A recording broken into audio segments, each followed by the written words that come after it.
Heel is a very strict command, okay?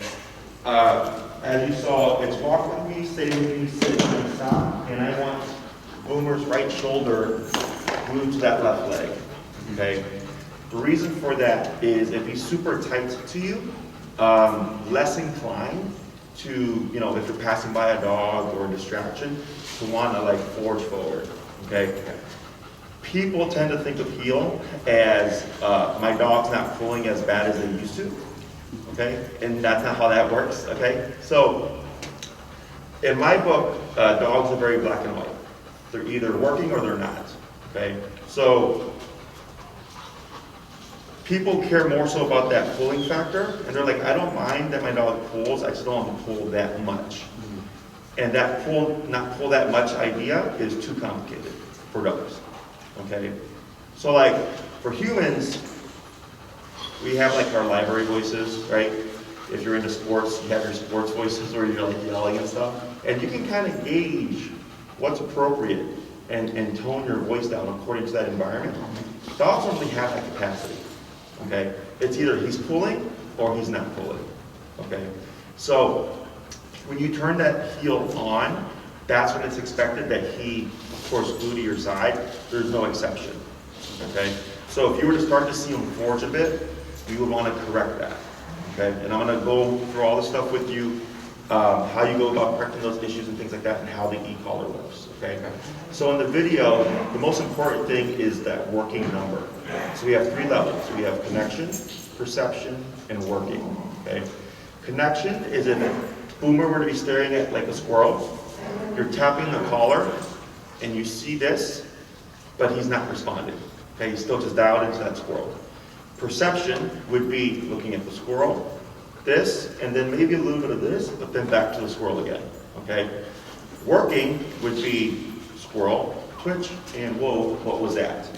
Okay, it's a bit more of a urgent response, is how I like to term, okay?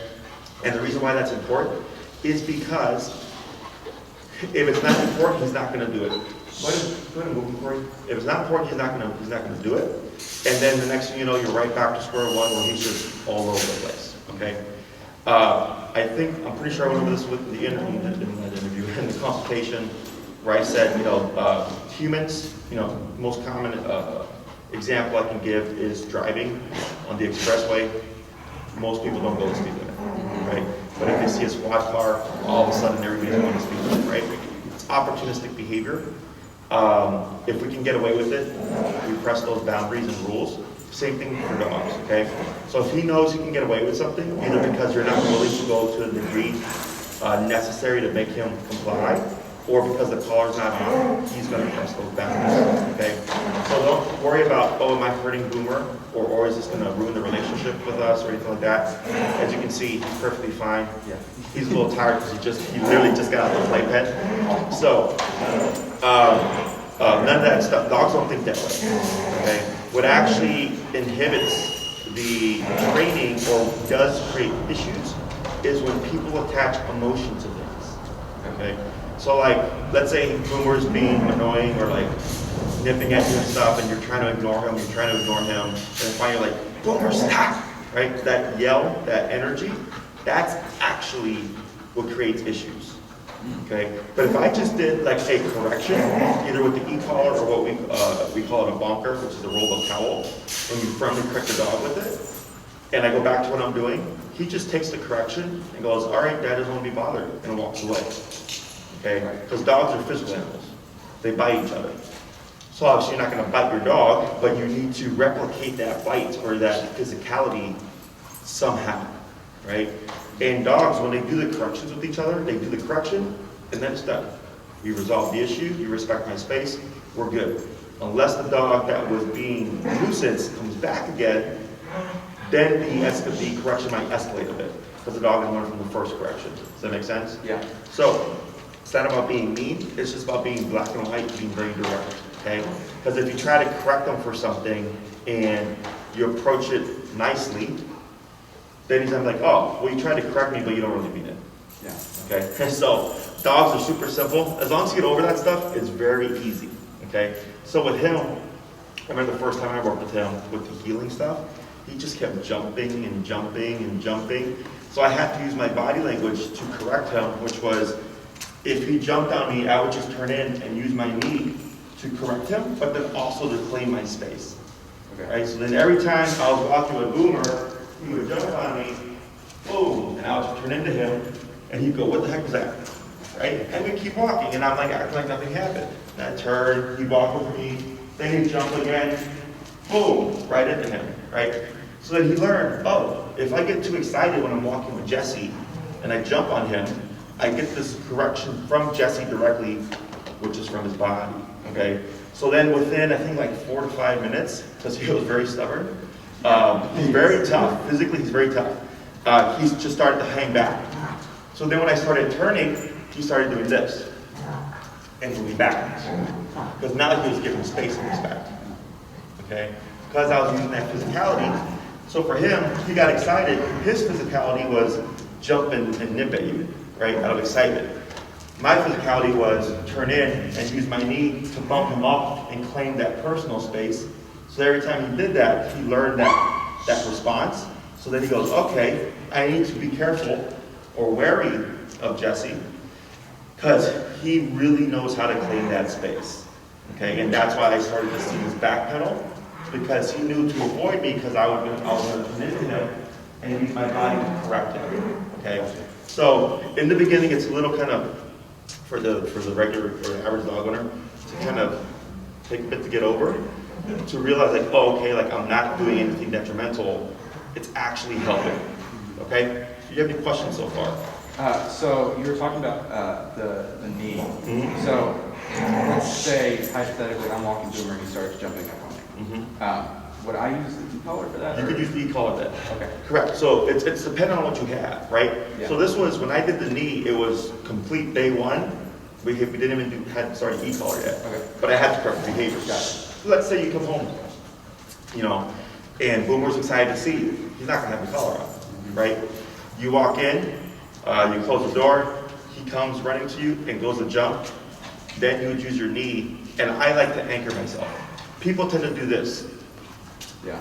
Right? Like shield themselves and like kind of knee. No. I just come here, and if anything, I'll let the dog jump so that I can get a good correction in, and then I go back to what I'm doing. And then I wait for the dog's response, right?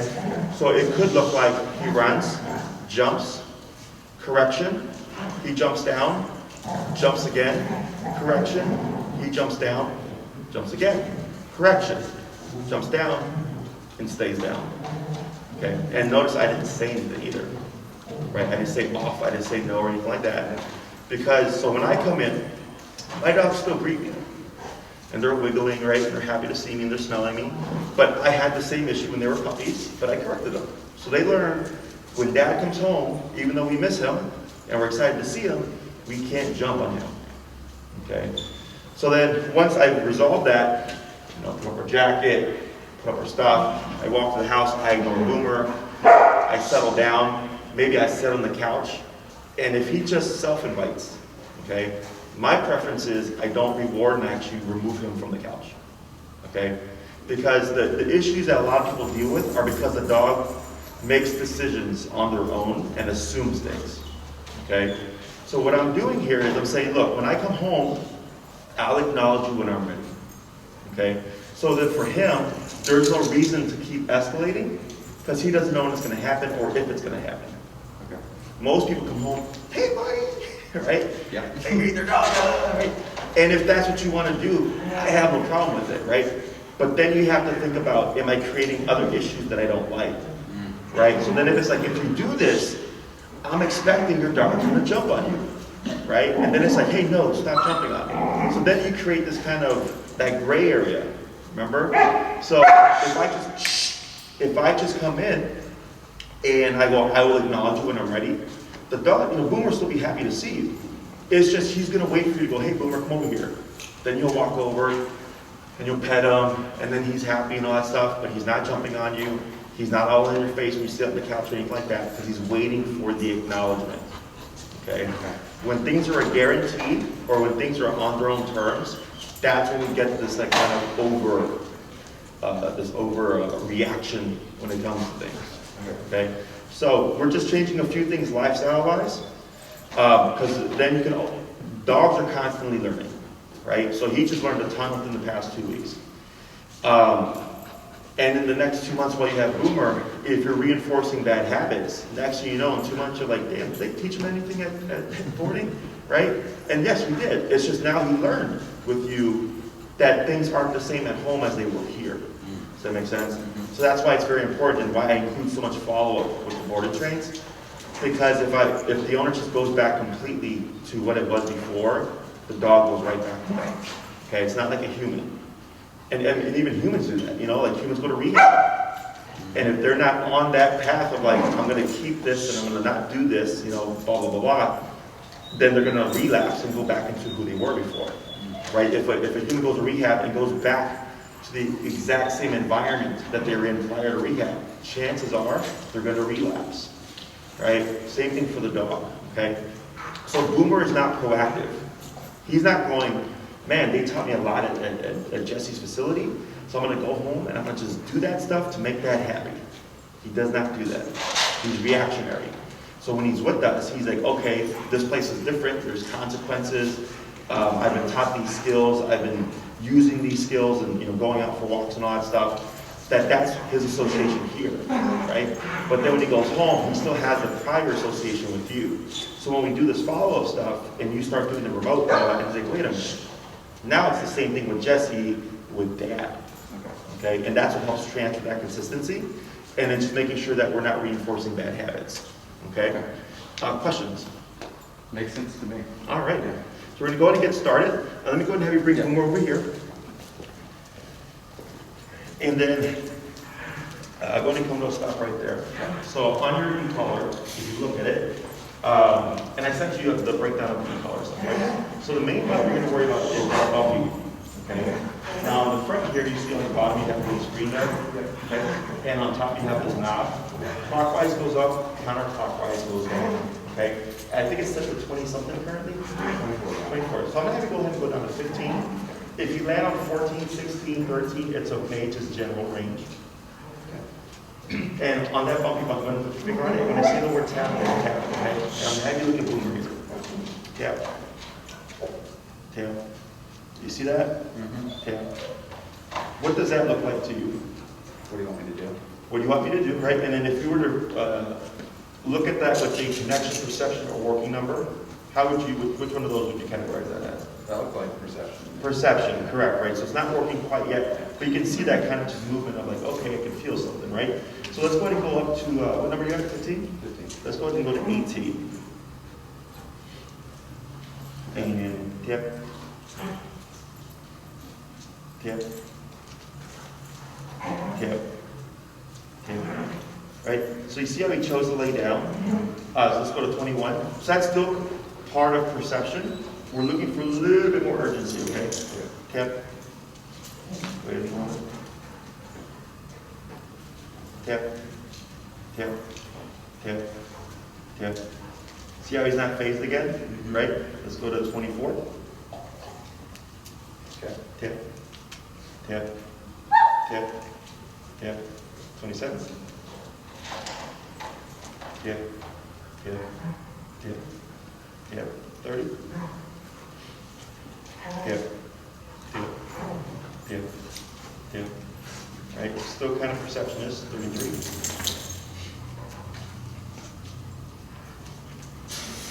Tip. Look at that, right? Yeah. Wait a moment. Tip. Tip. See how big these movements are. They're still fairly subtle, but they're bigger movements, right? You went boom, boom, boom, right? That would be working. Okay, so this is, it can still be a little more, so we're going to start right there, but I just wanted you to see that difference, okay? So we went from, what was it, 15? Yeah, we gradually went up in threes. Is in the beginning, you're going to always want to find that working number before you actually start in play, okay? So when you go out for, let's say, you take them home, you let them rest, you take them out, always let the potty go first. Get that out the way, okay? And then you're going to stop. And then I'll suggest 15, and you're going to find that working number for your environment, okay? It could be 33, it could be 45, it could be 22, okay? Doesn't matter what the number is, what matters is his response. Okay, so as soon as you see that big response, then you go, now we're ready to start. Okay? As you work with Boomer more, you're going to start to get, how do you say, like a resting range.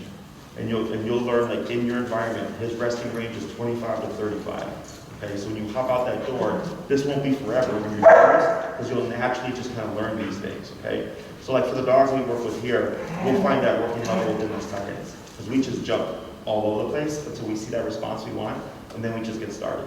But for you, I gotta get you comfortable with, you know, dialing up and down, recognizing what's too little and what's too much, and then adjusting accordingly, okay? And never get very tired, because it's gonna change. So the first thing we're going to go over is the heel. The heel is the foundation for everything. Okay? So like, have we worked in person, like with the nuisance behaviors and the frustrating like that? We always start with the heel, even though they're not related. It's not the heel or the obedience that fixes the problem. It's this. It's the fact that he's getting this discomfort and you're biting him, and he starts to change the way he looks at things, and it starts to settle dogs down.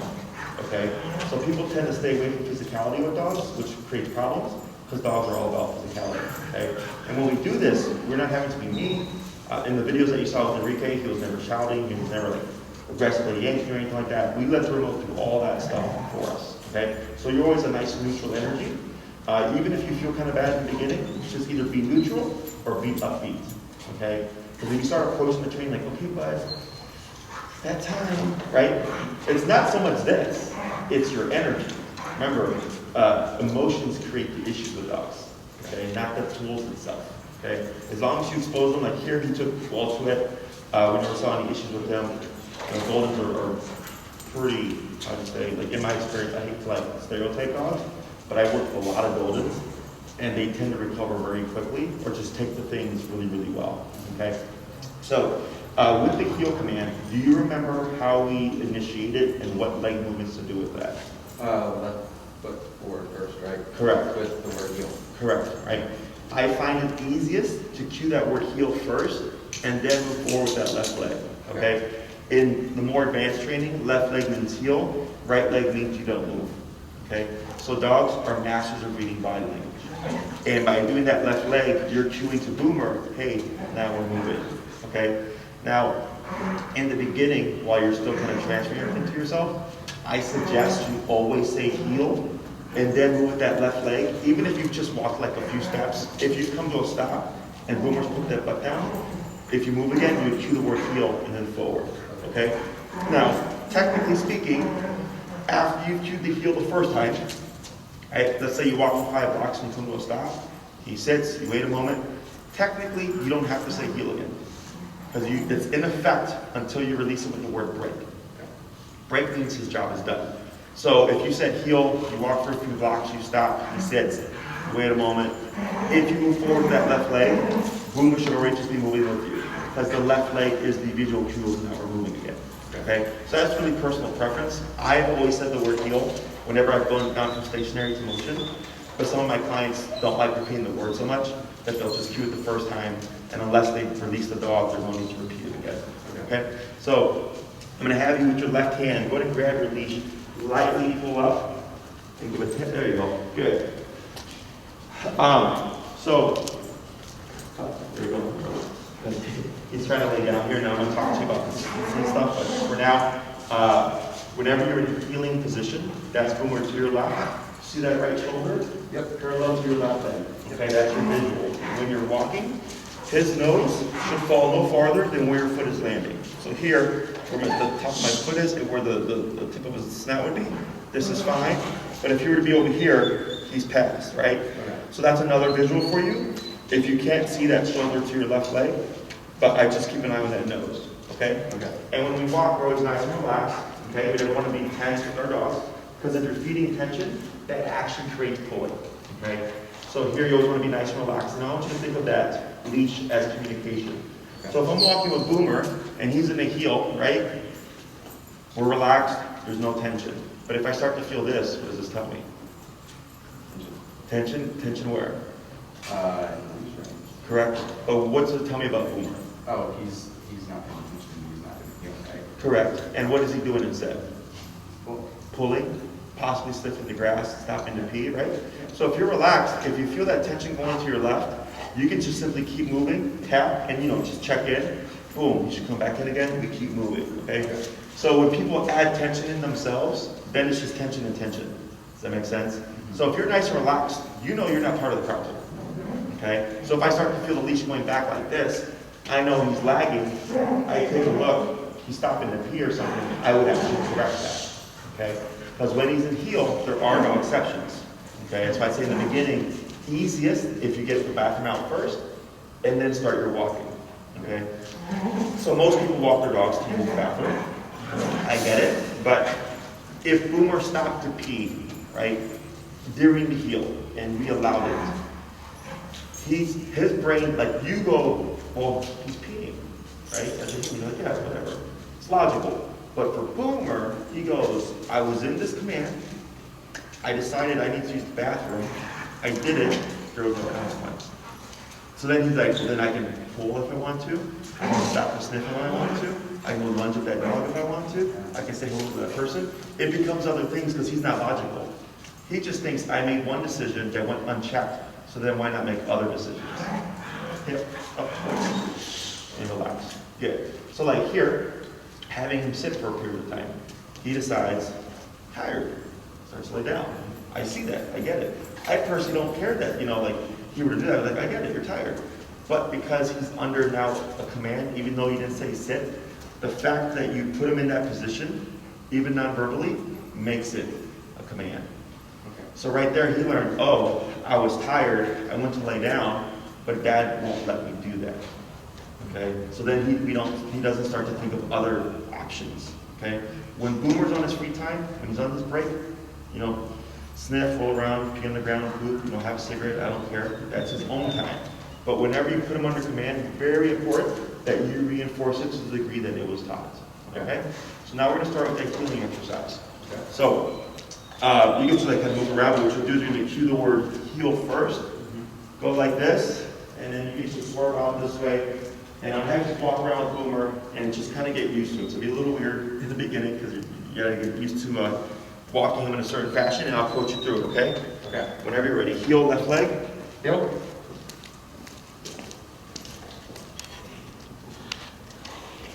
Going to relax that right arm. Keep relaxed, arms down. There you go. Go ahead and speed up on your pace here. Good turn.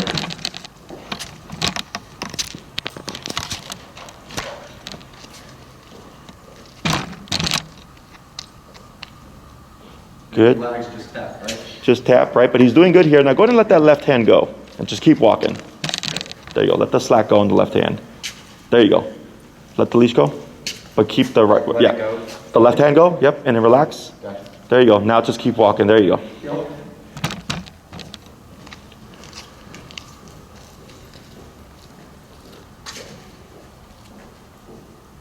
Very good. And go to relax that right arm. Bring it down to your side just like that. Now slow your pace here. And stop. Good. Okay. So the reason why I had you do that left arm, letting that slack go, is the ultimate test for, is my dog paying attention? Right? Because right now we have just the dogs here playing as a distraction. Is most trainers, I had a recent client, the previous trainer told him to only give the dog like this much leash and to keep them here and just to say feel as they walk. That is the worst way to teach you how to feel, okay? And this person's been in business for like almost 20 years. Thanks. Okay? So, that's not heel. That's just you keeping your dog in one place, and the moment you let that attention go, there they go. Okay? I go, give the dog the slack. Right? So if you're walking through your neighborhood, if you're walking through a busy park and all that stuff, and your leash is completely slack, and Boomer is right here, that's training. Does that make sense? Because there is no physical restraint. I don't physically control dogs. I am mentally controlled. Okay, so all that stuff that you saw in that video with Enrique and Rihanna, when he was passing and he would get the remote, what makes this training so effective is that it's the only method, in my opinion, that trains dogs by making them make the decision to give the behavior. He does that know that I'm controlling them. Okay? Now dogs can relate that remote means contraction, but they don't understand that it's the human with the remote doing the contraction. Okay? So when he was going one way and he felt this annoying pressure, he said, hey, I don't like this, how do I stop this? And he turned and said, well, Enrique's going that way, and he would catch up, it would disappear. And we just kept repeating that process. And eventually he goes, man, every time I feel this, the hand is going the opposite way. So I'm in this pocket, I'm going to choose to be here when I'm given this cue and do what I was taught. We're good. Okay? That's the mental control, because he's opting to make those decisions. Does that make sense? Yeah. Okay? So there's two modes, okay, when you're working with boomers. There's the mode of, let's say you have a nice empty sidewalk. Let's slack it. Okay. Because it's a nice way to test how much he's paying attention. Okay? By giving him slack, and if you're walking for like 20 minutes and he just does it moving that leash just like that, that shows you just how well he understands that concept. Okay? Now in the beginning, because you have to learn to develop handling skills, let's say you're going to pass by a dog, that's when you go into the shortening the leash mode. Okay? Because you're being proactive about like, okay, I know boomers should be able to walk past this dog, but I'm new to this. Okay? So you're doing that to give yourself a little extra leverage, so in case you're walking, if you were to try to force towards that dog, he's not going to get far.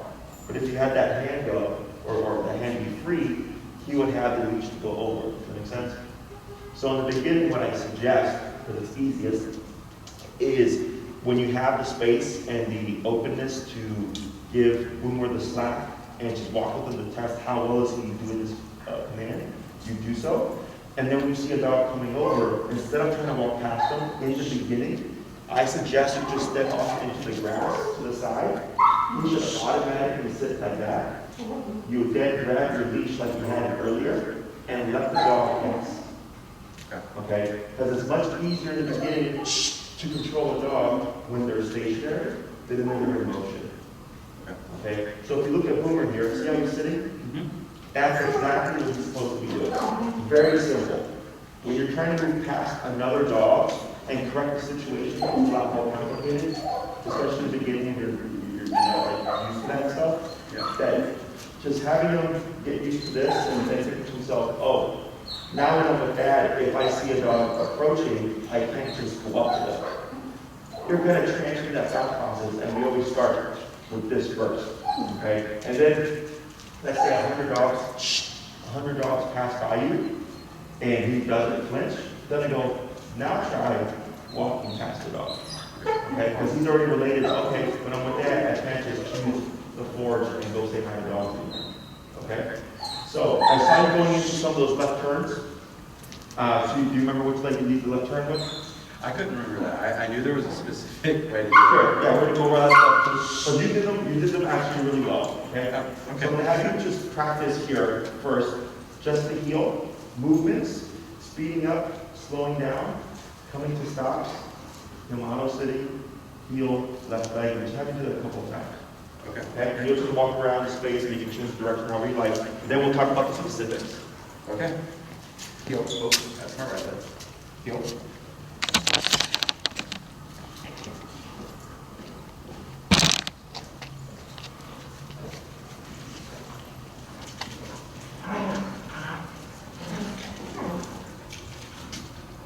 Very good.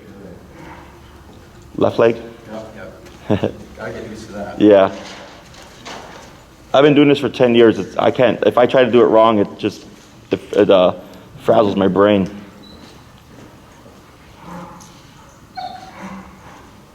Look at that.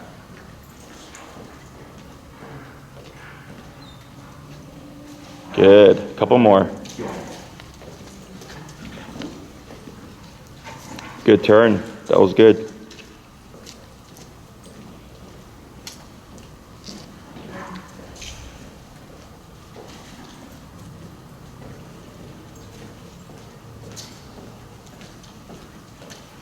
Yep. Very good. One more. Heel. Heel.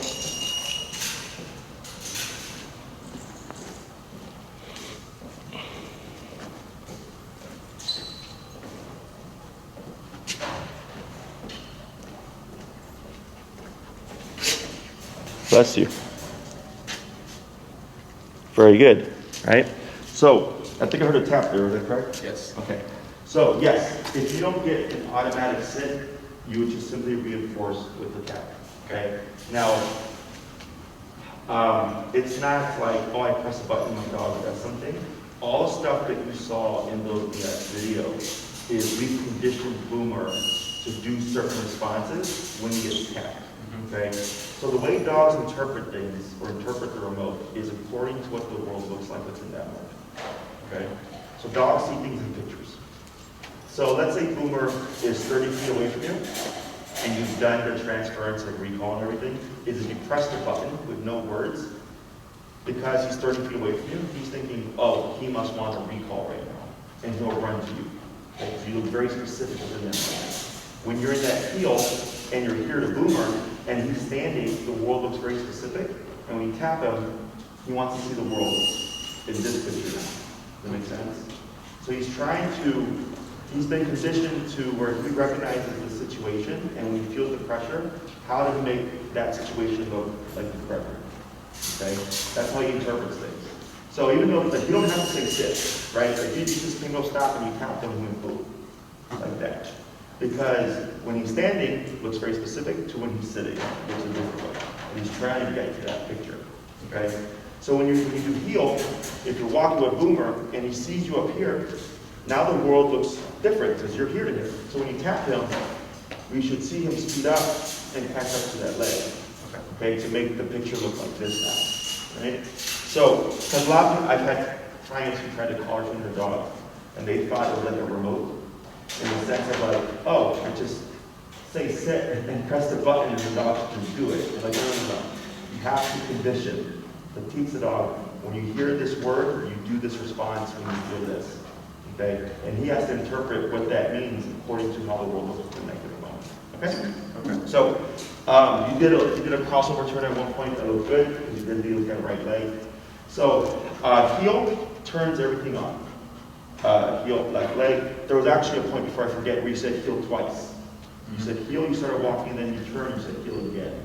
Okay. Okay, do you remember that? I do, yeah. Okay, why did you do that?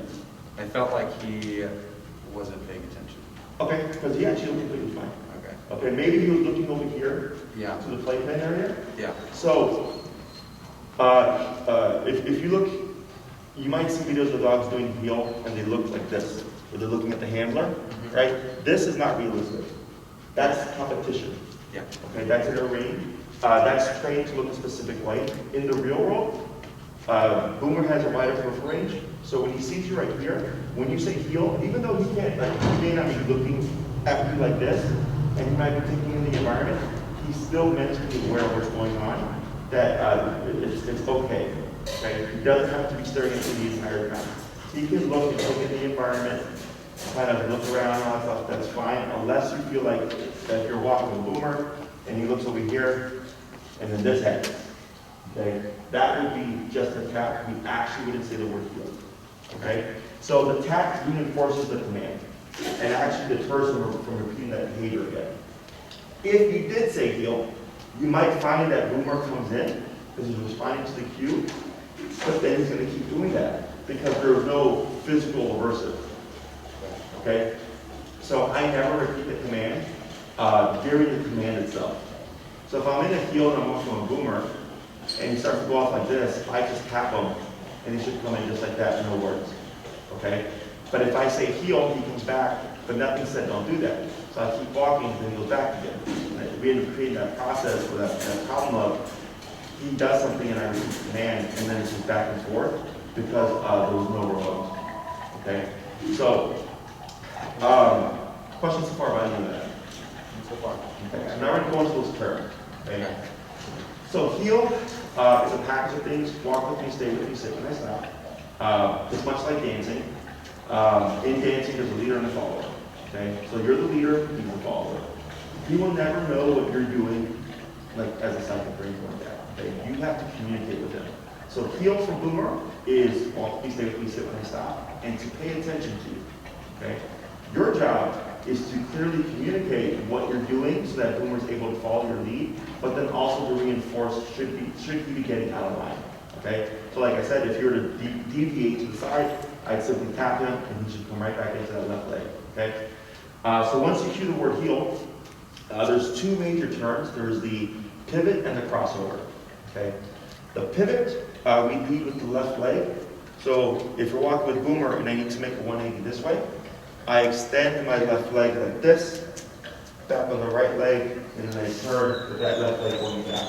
Okay, so if you start, if you're stationary, go forward left leg, back right leg, and turn like that. Okay, and you see how he just move with you? Yeah. Right, there you go. There you go. Good. Okay. Good. That makes sense. And you see how slack that leash is, and how he's following you, right? That's all because of the remote. He's learned, I want to stay on that left hip, okay? Then we have the crossover turn, which I saw you do a couple, is you're crossing over Boomer at a 90-degree angle with that right leg. Okay. Then you go left leg, and then you kind of again with that right leg, so then you're going the opposite way. So you're kind of outlining a square, if you would. Okay, so go ahead and try crossover with your right leg. So it's like Right, now left, cross again, like that.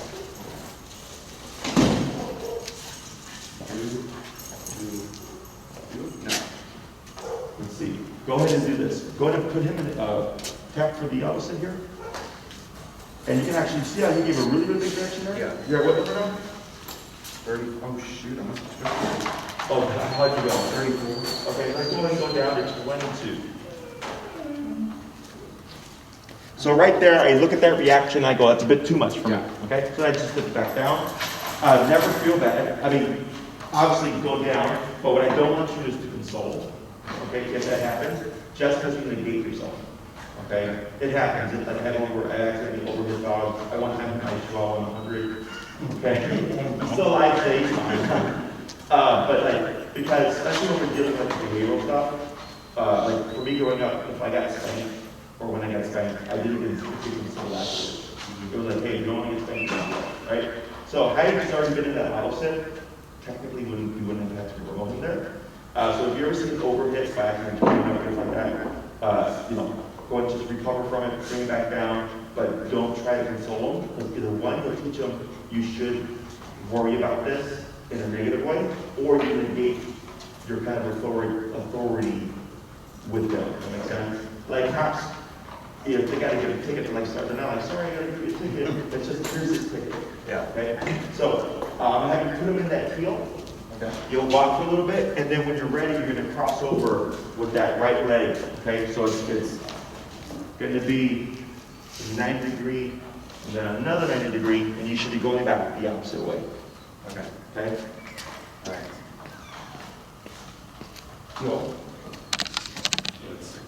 Right, left, right. You got it. Good job. Right, left, right. We're going to try 3 more. Right, good. 2 more.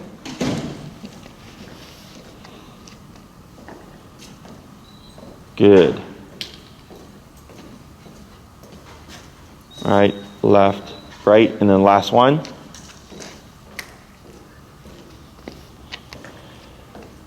Good, and then you'll slow to a stop here. There he goes. Good. Now, we're going to try those pivots. Okay? So you're going to cue that word heel, and then when you're ready, you're going to do that left, right, left motion, and be going the opposite way. Okay? Heel.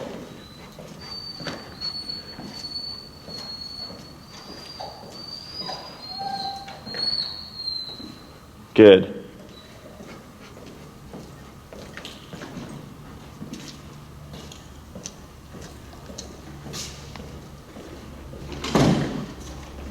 Good. We're going to try 2 more.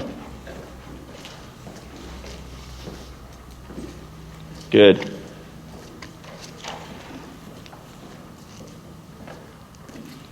Very good. And then slow to a stop. Excellent. Okay. So now we're gonna add one more thing to those turns, and it's we want to slow down.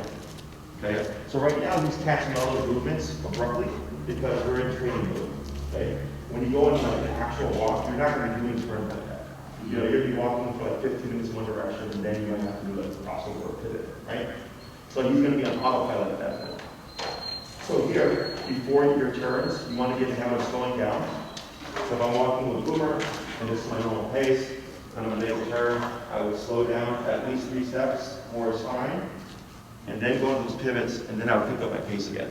Okay, and then I would slow down, right, left, right, and then I would pick up my pace again. Okay?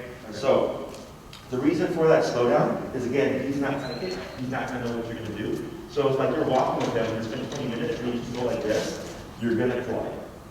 Okay? So, like with driving, before we stop, we slow down, and before we turn, we slow down. And we also use those blinkers and things like that to communicate with the drivers, hey, this is what's going on, right? So, same thing for Boomer here. Okay, when you're doing these leg movements, you see how easy it was for just move with you?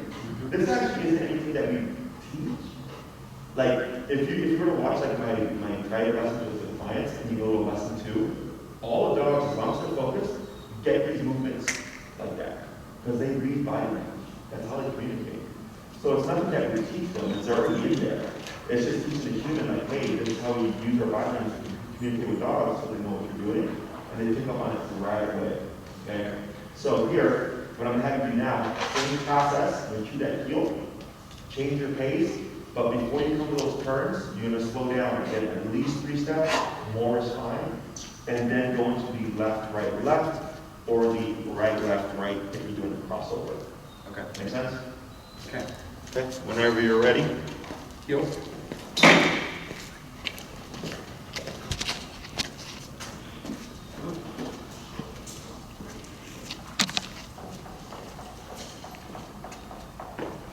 There you go. Good.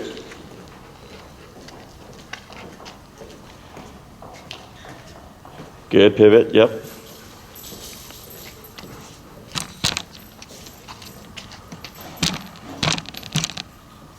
Good crossover.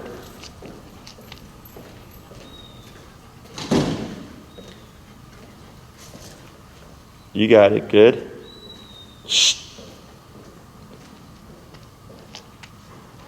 Good crossover. I'm going to try 2 more. Good pivot.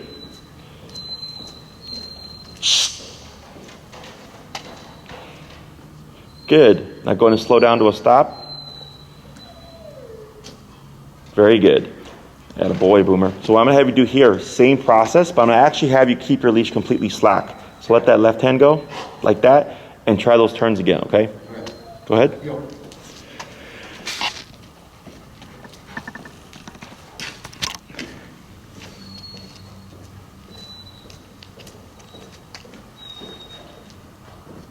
Good pivot.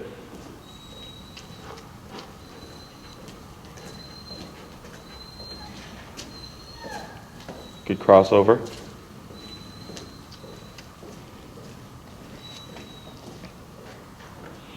Good.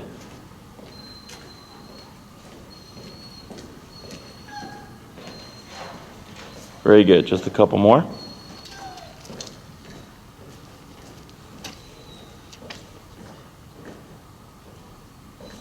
Good.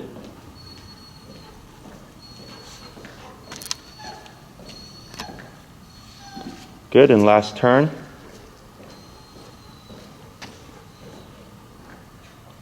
Good, and then slow down to a stop. Very good. Okay, that's heel. Okay, it should feel, it should be more tension. It shouldn't be a pain, you know. And as long as that body language is correct and Boomer is paying attention to you, it should be just like that, okay? So, the reason why I had you let that leash go back is to show you like how well he should read that body language and moving with you. The other thing you want to be wary of is that a lot of people, either through old habits and stuff, will just kind of subconsciously start coming back to, kind of using their wrist and pulling back on the dog to restrain them. And again, you'll then start to untrain Boomer, or technically you're still training if you're not training him to do things you don't want. Okay? So if you're walking a Boomer and you feel like you have to do this to do your left turn, it's most likely because he's not paying attention. It's probably because he's up here. Okay? So if we see Boomer get ahead of you, we want to do our correctional turn, which is an immediate pivot to the right and attack to bring him back to your side again. Okay? So in the video with Enrique, you probably saw him going back and forth a lot, right? And he's tapping until Boomer comes to his side. That's the correctional turn. Okay? So if I'm walking with Boomer and that right shoulder is not lining up with my left leg, if he starts to get ahead, I'm just going to turn like this and tap him until he's back to your side. And then if needed, you would turn back like this. So now you're going back the same way. Okay? So we never want to try to pull him back in position, or, and this is not, it's not that it's wrong, but it's not the best way to approach it, is some people will just tap the dog to get him to come back. That will become a forever problem. Okay? You want to get the foot? Yeah. Okay. Go. Appreciate that. No worries. Thanks. Yep. Yeah, we don't want to ever physically restrain him. We always want to let the remote do that work for us. So restraining him or pulling him back will create pulling effect. Okay. If he gets ahead and you tap him, you might see Boomer come back and slow down a bit. But it'll become a constant problem of tapping him to come back, because you're not directing him on what he's supposed to do, which is to come to your side. Okay? So I call that term the corrected redirect. So if he's ahead of me, I'm correcting him for passing, but I'm redirecting by going the opposite way to tell him, hey, I'm walking this way. Okay? That's how dogs work. If you're in a situation where turning is not an option, maybe there's people behind you, you can use that tap to bring them back. Okay? Just be aware that that's not the most favorable approach. And if you ever find yourself having to tap Boomer to slow down a lot, it's because you're not doing that turn. Okay? The way to make things be more meaningful is also to play with that number. So if you for whatever reason is 40, and you're only at 22, then I'm thinking you're too low. Okay? E-collar should never feel like an argument. It should be you tap every so often because, a squirrel walked by or something like that and you got distracted a bit. It should never feel like a constant argument and tapping several times in order to get him to listen. Okay? So you simply just adjust your number, and then you find a new working number within that moment. Okay? Questions so far? So what does that look like in a real world setting? So like you said, I'm not going to be able to turn around 180 all the time. Yeah. So I would just tap in that instance, and then when I can. When you can, then you would turn. Correct. Let's say you're on a trail, right? But let's say if you keep continuously tapping, I would bump that number. Okay. Okay. Now, what ends up usually happening in that sense is that you have to over it, because it's not being done in the correct fashion. So let's say typically, 35 would be his number. Don't be surprised if you're at 45 before he finally jumps back and then sticks. Because you're not completing it with that turn to tell him, hey buddy, you need to be following me and not 40. Okay? And in the beginning, don't ever feel rushed. Okay? I have my 3 correction rule, which is if not by the first tap or by the third tap, I adjust the number. Okay? So if I do 3 turns with Boomer and he keeps trying to pull, then I bump it. Okay, so then you go, and you can make these each by going to jumps of 5, so like 20, 25, 30, 35, until you get that appropriate number, so you get there. Okay? There you go. Until you get there much more quickly. And then when it comes to like the here set is kind of technically out of position, but he's leaning on you, I'm fine with this. Okay, it doesn't have to be rigid. This is family pet stuff. Yeah. Okay? So as long as that butt is sitting down and he's at your side, I don't need complete perfection. Okay? Let me correct this dog real quick.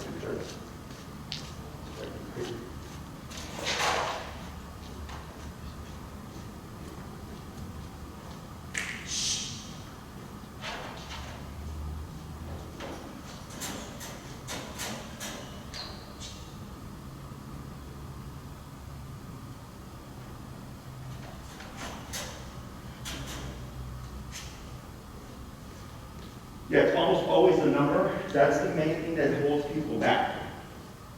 They feel that. Okay. If you find his resting range is like 25 or 35 in your neighborhood, you say you're at 80. Okay. But you see no response from him. Stop, grab the e-collar, hit the vibrate, which is in front of the pager. That's just a vibration. Okay, Corey? Correct him? It's just a vibration. It's to test if it's on or not. Yeah. Okay, so if it's like great lead, you're like, because usually if you're rated 25, 35, I hit that pager, no vibration, maybe you died, maybe you forgot to turn it on, or maybe it wasn't known correctly, you know? And then you just try again, oh, there it is, and then you continue with what you're doing. And then of course, adjust, okay? On the e-collar here, if you look, you see that little white there? Yeah. That's the correct fitting for Boomer. Okay. Okay, so if you go home, if you have any pain of yourself, you put a more clear strip there. Okay. But that's your reference point, so that when you put it on him, it should be fairly consistent. The one drawback to e-collar, especially if he's like thicker coated dogs, is that getting that contact down. Okay, because the fur acts as a buffer. Yeah. Okay, so then what I'll do is when I put it on, I'll like pull down the fur and the extra kind of neck skin, Okay. so that I can have more kind of better contact. Okay, Okay. and if you ever end up bumping it higher and you have to adjust again, you always go down a little bit. Okay, on the e-collar. So if you're at 40 and you adjust the neck, and he's typically like at 25 at the lowest, then I go down to 25 and then work your way back up again.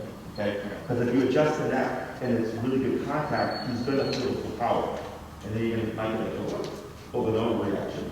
Okay? So I always, whenever I adjust or refit or retighten the collar, I always go down lower and then work my way back up again with the power.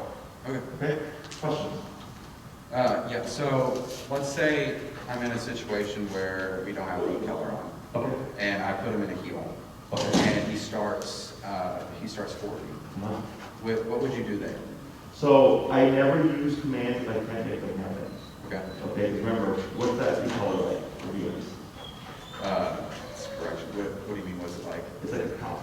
Oh, yeah. Yeah, right? Yeah. So if you don't have the e-collar on, and you try to utilize the obedience, in the beginning, you might find you'll say heel, and he'll do it because he's had 2 weeks of constant training. Yeah. When he's fresh. But then one day he might think, well, what happens if I do this? And he deviates. You have no means of correcting him. Now you could like pop him on the leash, but the pop on the leash isn't the same as the e-collar correction. Okay? So like what I tell people to do is I go, if you take your dog without the collar, don't use any obedience commands. Because if you can't reinforce it, your dog becomes a gambler. Dogs are all about consistency. So if I don't have the e-collar on, he basically needs to be on break, right? Correct. Okay. Yeah. So like, if you're just taking him out for a quick potty break, like I don't care. Yeah. Right? But I would expect him to pull. Okay? And if you say heel, you're actually going to work against yourself.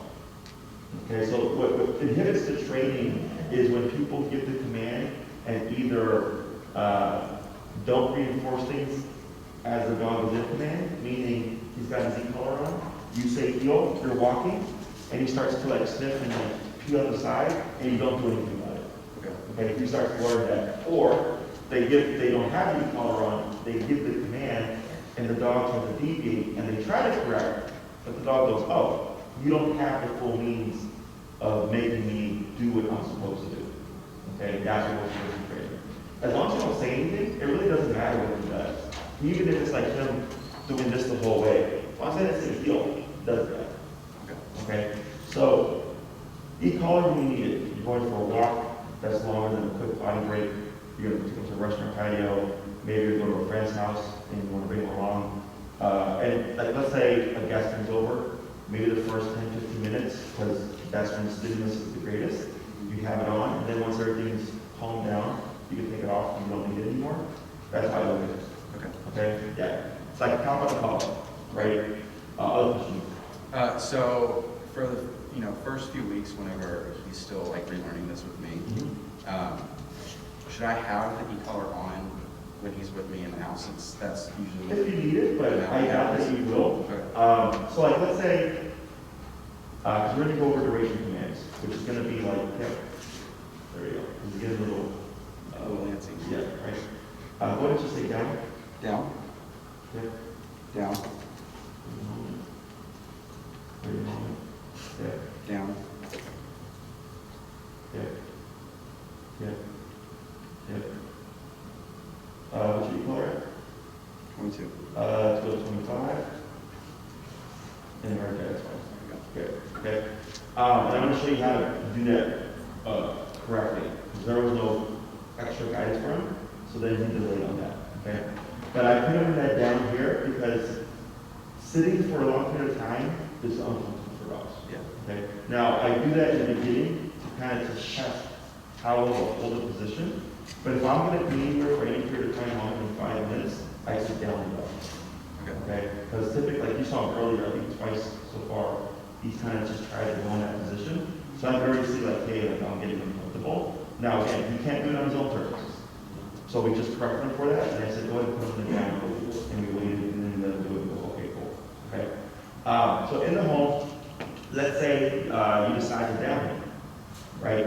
You have him set up in the beginning. Now, if there's nothing going on in the home, and you've done the training, you've reinforced, and you're really good about being strict on things, within the home, you most likely will be off the call. Okay. There's nothing going on. But like, let's say your friend's going to come over to visit or whatever. Now there's an extra thing. Now there's some stimulus, right? That he's going to be so excited, you need your collar to help break through that, to tell him, like, no, but you have to lay down here too, despite what's going on. Okay? Now, the more you expose him to these things, the easier it is for him to do sand and e-collar within the home. Okay? Because there's typically not much going on inside, right? But if you're out in the walk, you have to consider there might be people that won't stop to say hi, there might be people that have their not as well trained or anything like that. So then you want to be able to get his attention back despite how distracting the environment is. Okay? Other questions? Yeah, they're just kind of flooding. So let's say we're on a walk and he's in heel. And would it be okay if I said break and then he goes and like if someone wants to pet him or something? Oh yeah, for sure. Okay. That's that office. Okay. Just make sure that when you do get that break, okay, is you come to a full stop, you wait for that auto set, and then wait a couple seconds, and vary that wait time before you release him. Because if you stop, he sits and break, he's going to pick up that rhythm, and every time you come to a stop, he's going to just pick until you break. Okay. So I'll vary that gap between the heel to the release. Maybe it's 2 seconds one time, maybe it's 5 seconds another time, 4 seconds another time, 1 second another time. You're not creating a pattern. Okay? Because what will happen is, let's say you have a neighbor who he loves and wants to sit tight all the time, is that every time you see that neighbor, you do that specific, wait 2 seconds on release, he's going to wait 2 seconds and then just by himself, just go. Okay, and I want him to go on that cue break. Okay. Other questions? That's it for now. Okay. Let's say you're walking with him, just to clarify as well, like you're in the heel, you come to a stop, maybe you can walk for 20 minutes, and you're like, you know what, I'm just going to let you be a dog for the next 15 minutes. Break. Okay. Completely fine. Okay, that's why we have that cue, so you can turn things off. Okay. Again, the only way to create bad habits is one, if he decides mid-command to do things on his own with no permission, or you don't correct them. Then you start to learn these things, now you start to train that heel isn't really heel, right? It's like heel somewhat, and you can do whatever you want, because then it's becoming do whatever you want. Okay. So yeah, you do that right when you like to make sure it's very clear cut. Okay. That's it. So one of the easiest duration commands that there is the placement. Okay? Does Boomer here have a dog bed? Yes. Okay, so you could use his dog bed. The place doesn't have to be anything fancy. It can be a towel, a blanket, it can be a dog bed. I had one person use a very large area rug, where the dog can barely walk around and stuff. It just has to have a perimeter. Okay? So like this has a perimeter, right? There's a separation between here and the floor. So for a dog bed, it helps to differentiate between the textures. So when you say place means go here and don't move. I don't care if it sits, I don't care if it stands, I don't care if it lays down, you get you on the ball. There was a really big place, there was another dog, you play with the dog. It just has to be within that space. Okay? So I'm gonna have you here, while he's in that dining room, cue the word place, and just take a single step forward, a little bit of pressure towards the placement here, okay? Do I need to be on the side of it? It doesn't matter what's out here. All right, so cue place, and then you walk towards it? One single step like that, with a little pressure. All right. Place? Place? Yep, there you go, and then relax. Okay, right? And if you don't want to repeat, just choose the word once, and if anything, just make it happen. Okay? So what that means is if I pick place and I go to full Boomer, he went to your left side here, right? If you make it from the field, okay.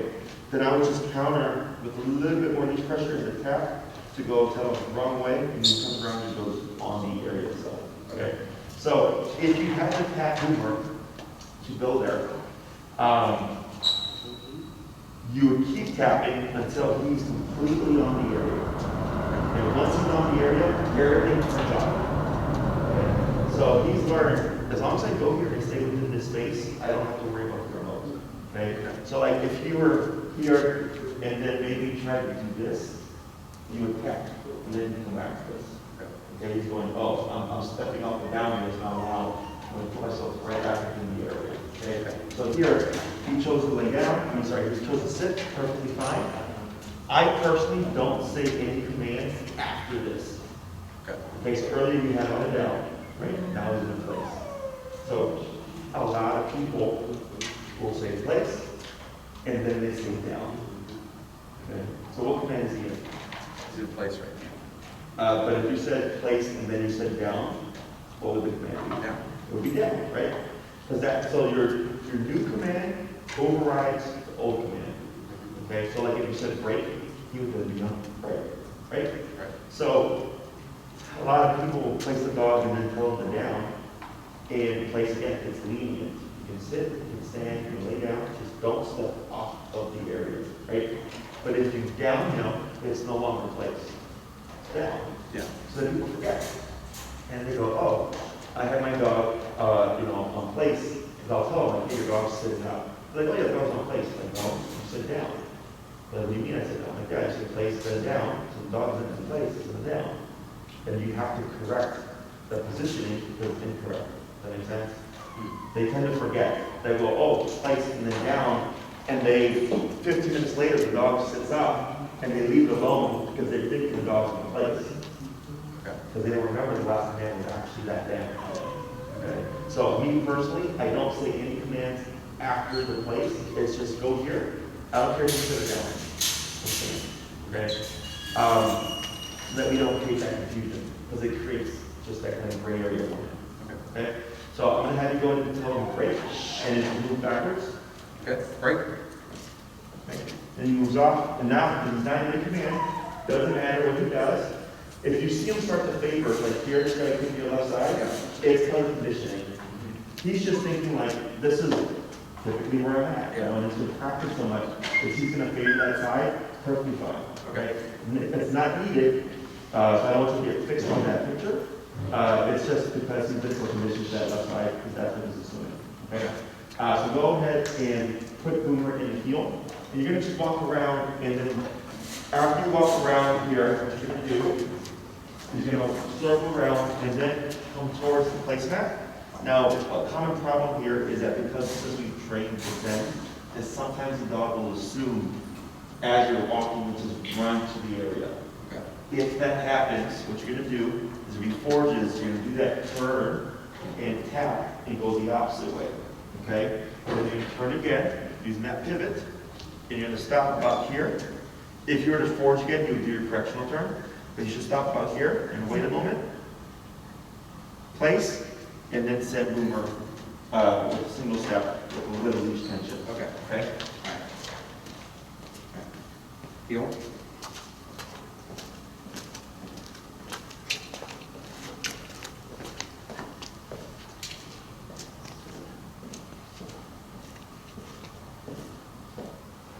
Good. And then wait a moment. Now go ahead and, there we go. So good. So he sat down, so he technically beat the punch, right? And now you're going to do the word place. Place. And then step forward, right there. Good. And boy.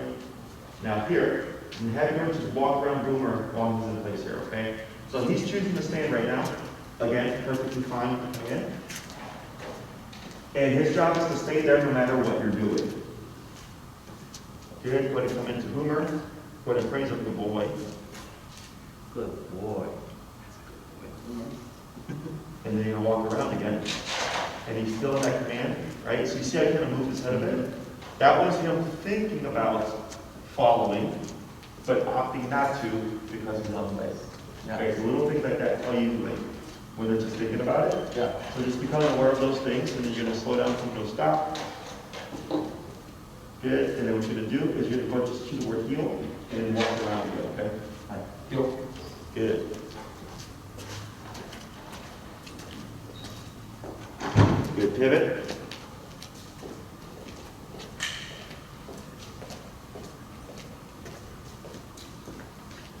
Good pivot. Then you'll bring them back to that placemat again. Good. Turn, tap, tap. There you go. So that's your correctional turn. Okay, so then you'll present them the same way you did with the placemat. And you'll slow the stop just before it. Excellent. We're going to pause right there.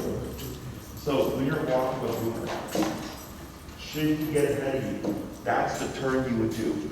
Okay. Okay, if you know the space allows you, turn and tap, and he should come back to that side again. Okay. Okay? So, because that's why it's important to put gaps between commands, either or the right command. Is because, you know, he said there, he did it with twice. So he's already picking up on a pattern of, oh, when this is here, and come on, stop, he's going to send him. Right, so he's assuming that, but we didn't send him, we're supposed to stop at that heel. Yeah. So when he forwards ahead, just turn, correct it, we bring him back, slow down, come to stop, and there he is. Okay. So that's the same thing I was talking about earlier. Should you see someone that would normally say hi to them, if you create that pattern for that break, you know, at a certain time frame after that close, you create those patterns. Right? So very important that we do correct him if he does make that mistake. And then as you work with him more, it'll be more clear that we won't see those things. Okay? Place. Place. Yep. Yeah, boy. Yeah. Go ahead and do a quick walk around.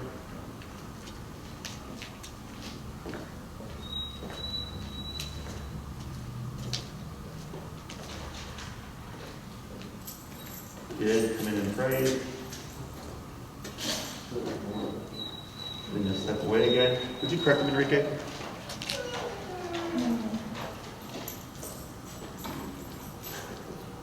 Does he like ball or play fetch anything? Yes. Well, not really fetch. It's more like I throw the ball, and then he takes it for as long as he wants. Sure. So like, you know, do we have a tennis ball, Enrique? I thought I saw one. We have a few balls. Want to chocolate one? But does it bounce?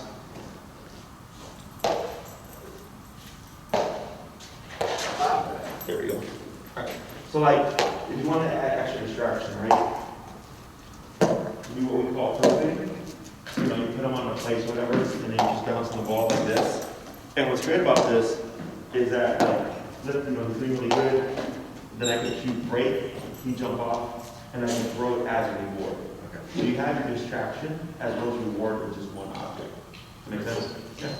Go ahead and break. Break. And then backwards. Break.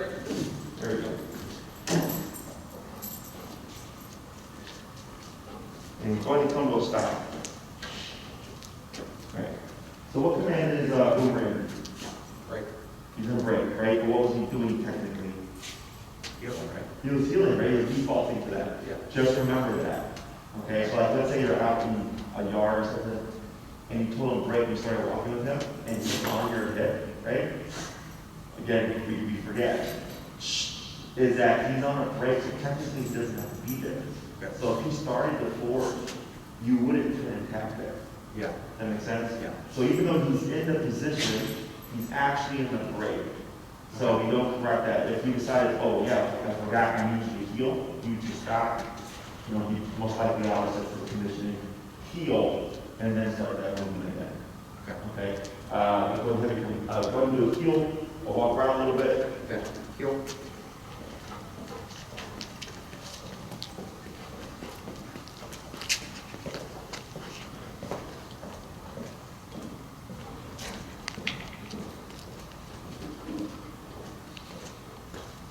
Very good. And then this time when you come to the place, I'm gonna have you approach it from a different direction, okay? Okay. So kind of just go like. Sure. Yep. And slow to a stop. Very good. Please. Excellent. Good, then you can move around.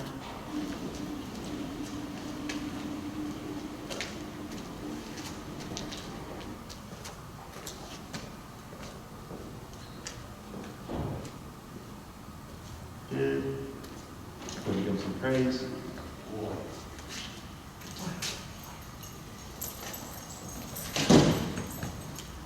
Good. And move around again.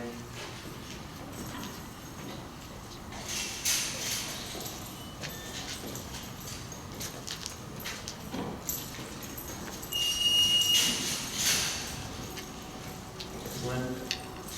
You're going to stand next to him. And then this time you're going to cue that heel forward left leg.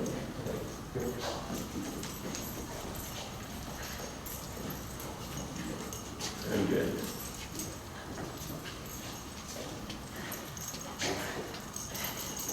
And try slowing to a stop about there. Good. And then you're going to send the place here. All right. Place. Very good. Yeah, boy, I'm gonna pause right there for a second. Good. Pretty simple. Yeah. Right, so place is meant for duration. So earlier we had Brody here on place. This is something that we really stress a lot, but that people kind of overlook.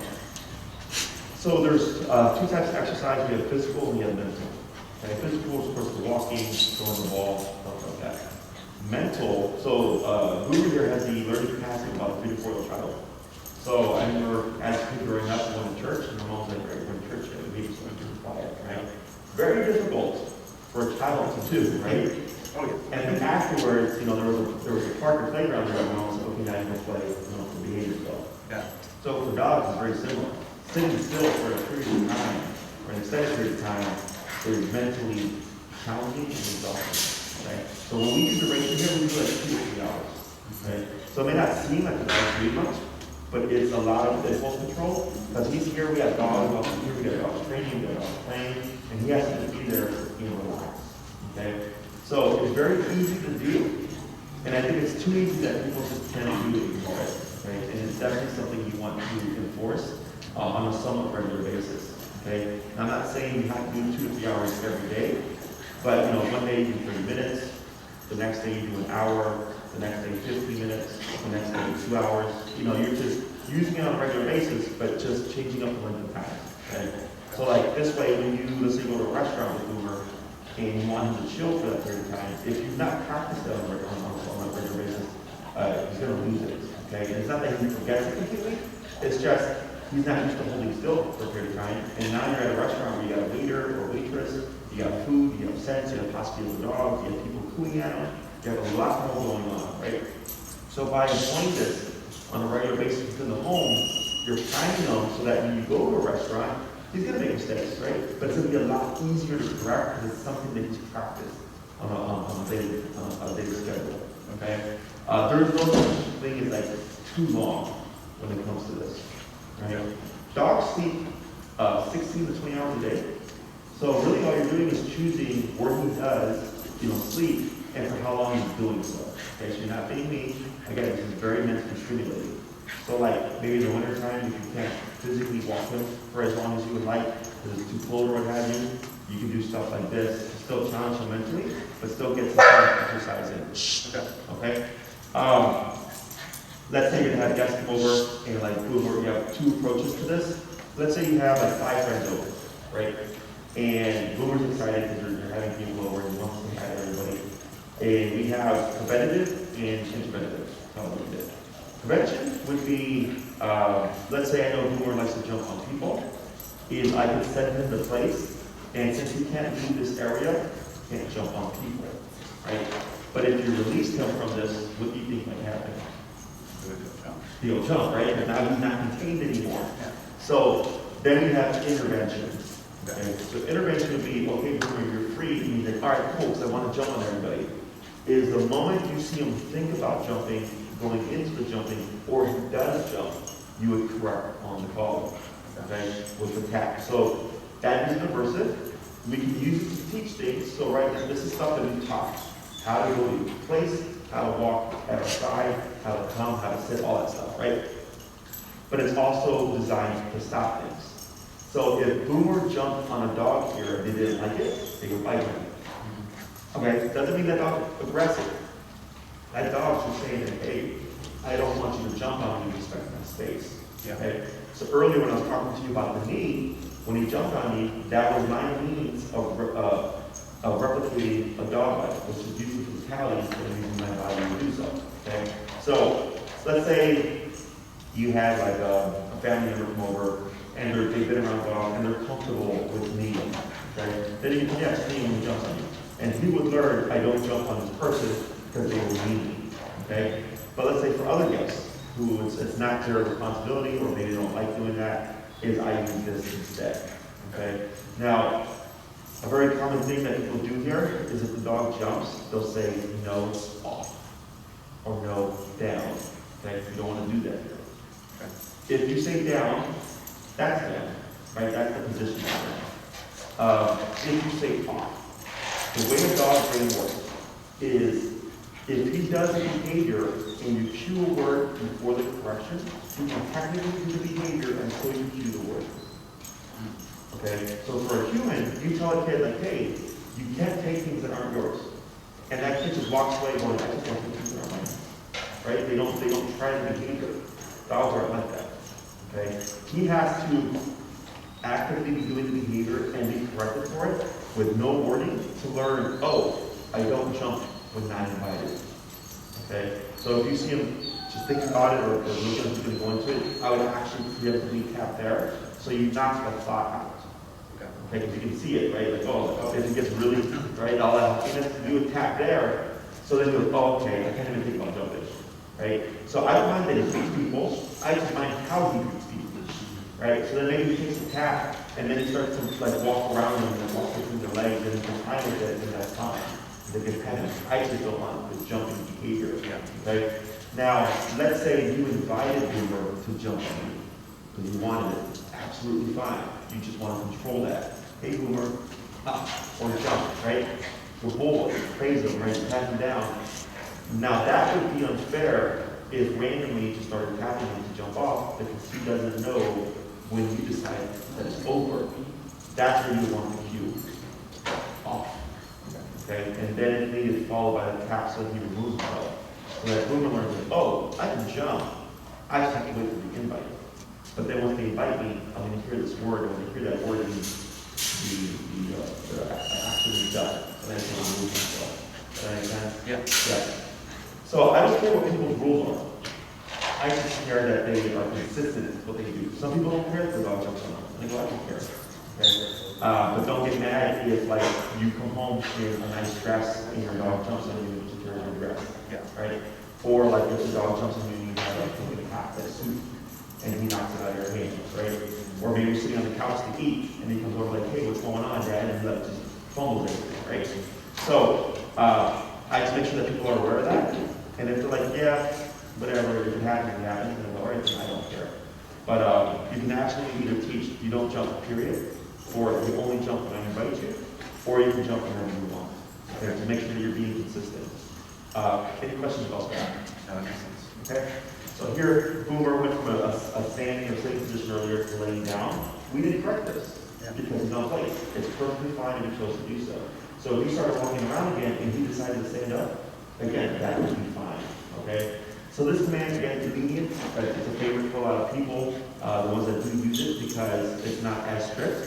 So like, let's say you go to a restaurant with Boomer, you don't want to carry a big old dog bed, you can carry a towel, you can carry a blanket, something that just has a perimeter, and enough space for him to just go down and be able to lay down.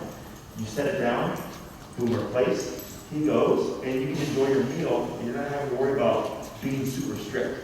Okay. Okay, so I look at it as if you're going to be preoccupied, I don't want to use a super strict command simply because you're going to have to really kind of focus on is he staying in or down, right? I do something easier where he has more options. All I have to worry about is that he doesn't step off of the area itself. Okay, does that make sense? Yeah.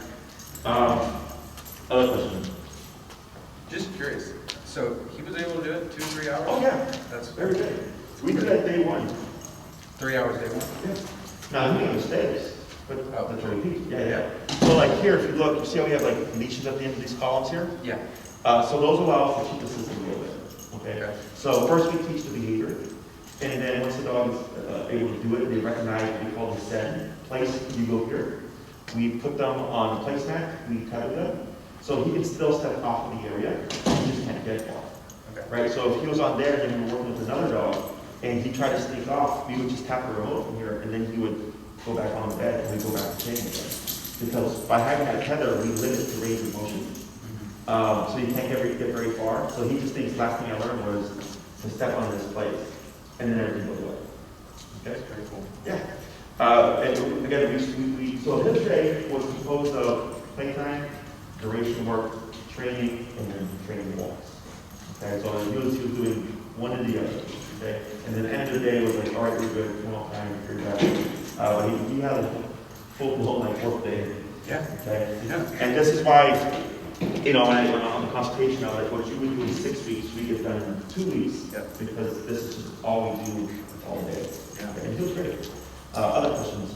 That's it right now. Okay, so we're going to work on the stay. Okay. Okay. Now, here, you didn't say stay. You said just place. Yeah. Okay? Place comes with an implied stay. Sit, down, and place come with an implied stay. I don't need to say that. Okay. The way we created that implied stay was when we sent him to place when he was tethered, and he tried to sneak off, and we corrected him, and he went back on again. He learned, oh, if I'm on this area, if I try to sneak away, a correction happens, but if I just stay on the area, nothing happens. Okay. That's what creates the implied stay.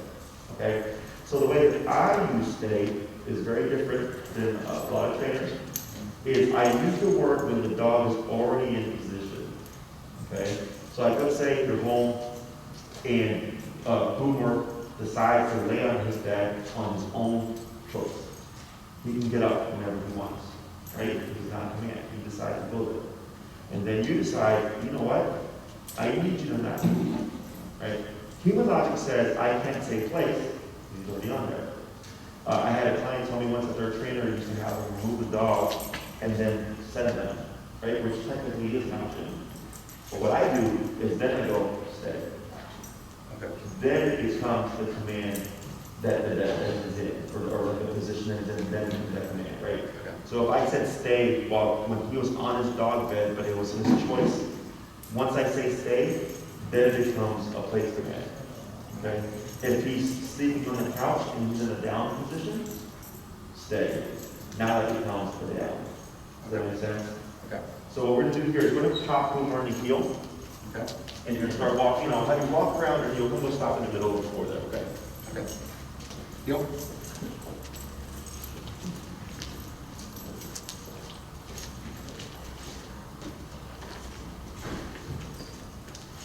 Good.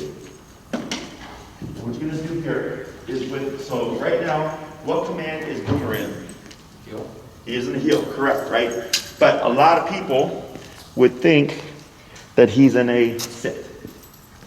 Okay, but he's not, he's in a heel. He's in an auto sit, which is built into the command.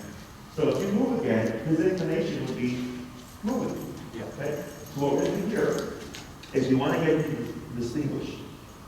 Is with your left hand, when you go to wave and say stay, and I'm going to have you pivot out with your right leg so that your right hand is moving like that. Okay? Okay? Stay. Okay, good. And then back to the side. And praise and one. Good. We're going to do a couple more just like that, okay? Okay. Heel. I'm sorry, you're going to heel and then into a stay again. The pivot. Good. Good. Stay. Good. Back to the side. Good. Flip right. It's okay, second. I'm going to do one more.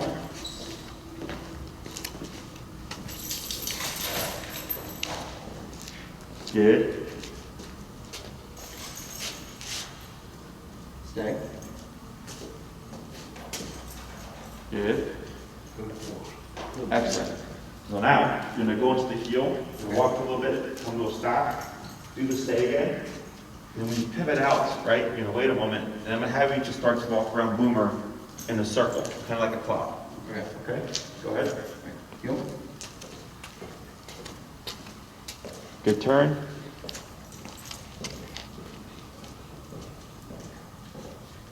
Good pivot.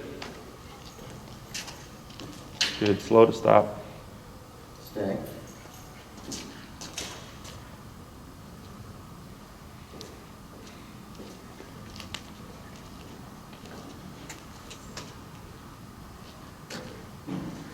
Good. And back to the side.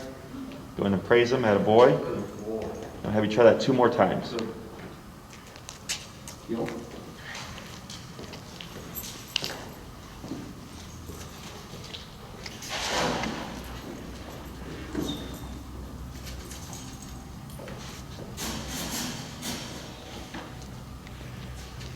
Hey, Enrique. Stay. Good.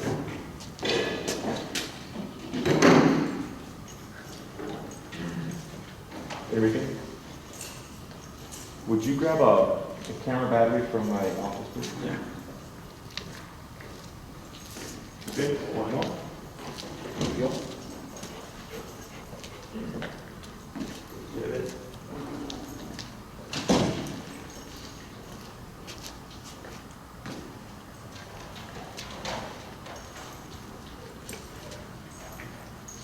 Stay.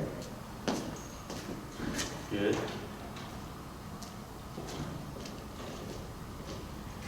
And then as you walk around, I'm going to have you stop on that side right there. Okay. You want you to relax. So, thank you. Here, you're stepping off the right leg. Okay. Right? Remember earlier you were doing heel left leg? Yeah. So, I mentioned earlier that in advanced training, heel is left leg, stay is that right leg. Okay? So where are we starting that process here? Okay? So here, you can see how he's able to differentiate between the 2 commands. If you went to the side and you said heel and stop, and you said this is heel again, you'd be moving with you. Right? But once you give me that stay and you pivot out, he's not moving. So I was giving you a nice kind of visual of this concept of what the word is. And right here, notice he was facing this way, Yeah. and now he's facing this way. Okay, he's doing it because he's puppy. Now, technically, it's like a pull, right? So in the beginning, when we do stay, a lot of dogs will do this, they'll swivel, so they can watch the handler, okay? But the butt's still down. Now, I don't correct that because technically he's still keeping that sitting position. But if you did actively stand up or try to lay down, you would simply pull up and tap, but you wouldn't say anything. Okay, you wouldn't say stay again, you wouldn't say anything, sit or anything like that. You simply pull up and tap to teach him. You do not get up prematurely unless I give you permission. Okay, does all make sense? Yeah. Good. So go ahead and come back to the other side here. Yeah, up, yeah, up, release. There you go, good. So see there, if you want to move with him, he made that mistake. Start to move, right? So right away, if you want to go up on that leash, to the pulling up is so that you stop him. Putting the brakes on, and the tap helps him go back into that position. Okay? I don't want to. I thought he was going to lay down. So now what I'm going to do is same process to have you go into that heel.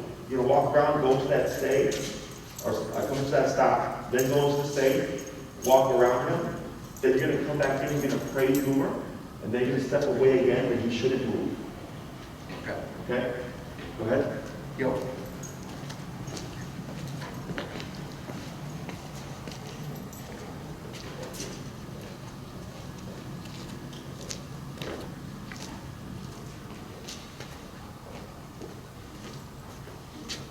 Good. Stay. Good.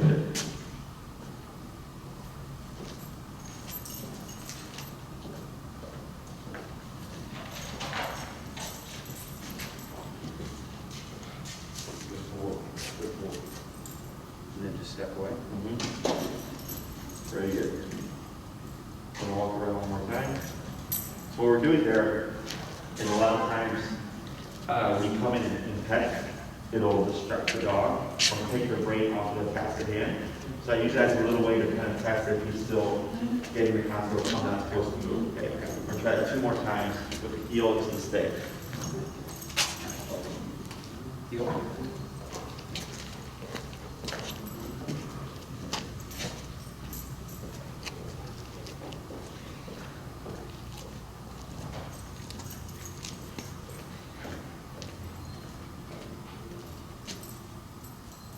Stay.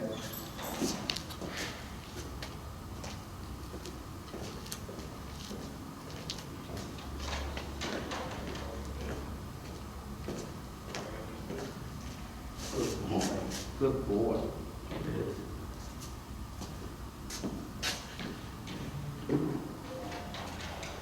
We're gonna do one more. Heel.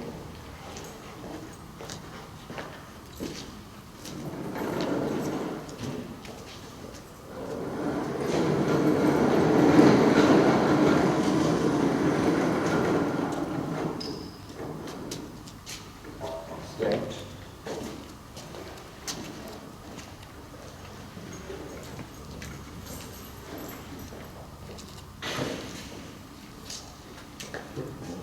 Good boy.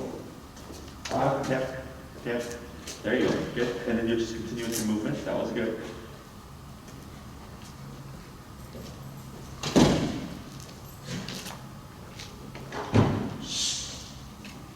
Good boy. Very good. Good boy. Good boy. Excellent. Very good. So when it comes to the stay, in the beginning, what I suggest, like I say, you go on a walk with Boomer, and you come to a red light, you know, as you wait to turn green, stay, you practice that little corner. Let's say after he poops, what I'll do is I'll up and tap, and you'll get that steady motion, and I'll say stay. So as you pick up the poop, you're not like getting all these pulling and stuff. Yeah. Okay? Or let's say you're walking with him, you want to throw away the bag of poop, you can go stop, stay, throw away the poop, back to the side, heel. Okay? So, stay for me is like maybe the least used command, because typically people will say, you know, down or place, which already comes with the implied stay. So I just try to come up with like little ways for them to practice it on a regular basis, so that should they need it, right? And you thought about it, so if they need it, they have it available to them. Okay. Now stay means don't move from the position you're in, right? Okay. This is adjusted. So here, because you gave him that stay when he was in a sitting position, he's now in a sitting position, right? So here he went from one hip to another hip, which is perfectly fine. Now I train for family pet. I do a lot of things that trainers will say not to do. Okay? Because most trainers train their clients' dogs like they would for the competition. Yep. The world's not a competition. Okay? So like they would want a very nice formal sit or very nice formal down. They were supposed to be a sphinx. But that's not comfortable for dogs. Okay?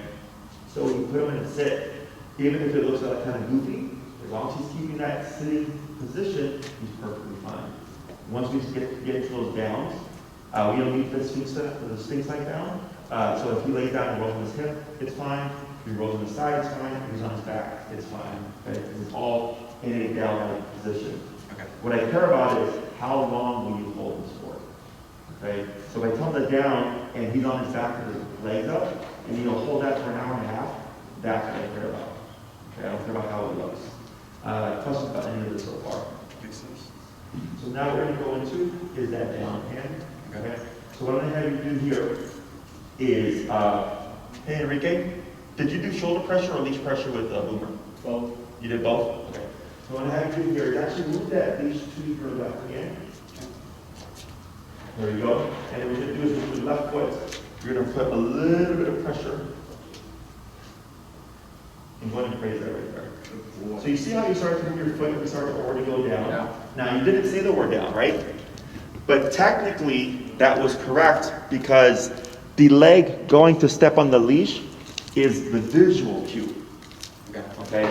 So he kind of like beat the gun in the sense of like, we didn't say the word. But the fact that I was doing this, because that's how it was taught, he was like, all right, this is what's going to happen next. So he went into the position. That's technically correct. Okay? So what we're going to have, we're going to do is we'll take your foot off that leash. You're going to cue the word sit, and then you're going to lightly up on the leash and give a tap on the collar, okay? Okay. Sit. Oh, one step forward. Yeah, please remove it. There we go, okay? And you're going to wait a moment to go give that slack again. Okay, and then bring it around so it's, there we go, like that, and now extra arm. Now what you're going to do here is you're going to cue that word down first, Okay. and then go step on that leash with that tap, okay? Okay. Down. Like that. Yep. Good, good praise. And we're going to go through that cycle of that sitting down a couple more times, okay? Okay. So it's just pull up on the leash and then. Light pressure up. Okay. So sit, tap, and upward pressure. Okay. Sit. Good, yep. That one. Laying on the leash. Good. And then down. Good. Yep. Good boy. Good. Okay. Sit. Good. Boy. Down. Oh, I did it first. Okay. Yeah. We're going to do one more, okay? Sit. Good boy. Down. Excellent. Good boy. Okay. So that pressure directionally dictates what position he's going to go in. Up would be a sitting position, downward would be a down position. Okay. So when it's hot, like he's not going to know, like, again, if we just start tackling him and we say down, he's not going to figure out, oh, I just do this, right? We have to guide him into that position. So that's where that leash pressure or shoulder pressure comes into play. Okay. Because for a dog, especially with the down command, remote almost always makes the dog jump up. Okay? So we need that tension and that leash pressure to guide him downwards, because that's against his instinct. And then when he realizes, oh, if I lay down, everything goes away. Okay. And then he starts to compute those two things where they're kind of together. So what we're going to do now is same process, but now you're going to cue the word first. You're not going to use the leash pressure. Okay, you're going to say sit, and you're going to tap first to see if he pops up. Okay, once he pops up, you're going to wait a moment, down, and you're going to tap with no leash pressure. Okay. Okay, so the command comes before the tap, right? Correct. Yeah. So think of the command as kind of like a warning. Okay. Sit, and if he sits and jumps up, he beats the punch. Okay. Okay, but if he delays or is taking too long, I use that tap to pop him into it. Okay. If he's still having issues, then I use the leash pressure as I'm tapping to guide him into position. Okay. Okay? Got it. Go ahead. All right. Sit. There you go. Down. Down. Right. Good. Good boy. Good boy. And sit. Sit. Yep. Right. Down. Tap, Down. tap, tap, tap, tap. Now leash pressure. There you go. Yep. Excellent. Yeah, and I saw you remove your foot as soon as you saw him go down, right? Yep. So now we're making the brain do a little more. Because we're not getting, because when you were doing it with the leash pressure, real easy, very straightforward. But once you start to remove that leash pressure, it's like kind of like training wheels. Once you start to remove that, it's a little bit more difficult. Okay. Now, each one of those times, you repeated the things. Yeah, I realize. So what we want, and a lot of people do, we want to break that habit, okay? Because what ends up happening is for Boomer, it's you'll hear sit, tap, and he'll wait for that third sit before he actually complies. Yeah. Right? And we want him to learn to sit, and if you don't immediately do it, the tap is going to happen. And that's how you start to create very fluid responses. That makes sense. That's definitely a habit I'm gonna have to break. Yeah. Because I'm doing it, I'm like, wait, I'm not supposed to repeat this. And Yeah. It's just like, happens. Yeah, when you find it better repeats, I want you, the good thing is you're aware. Okay, so now when you find yourself about to repeat or repeating, to stop yourself and jump to the remote. Okay. Okay? Let's go ahead and we're going to repeat that a few more times. Okay. Sit.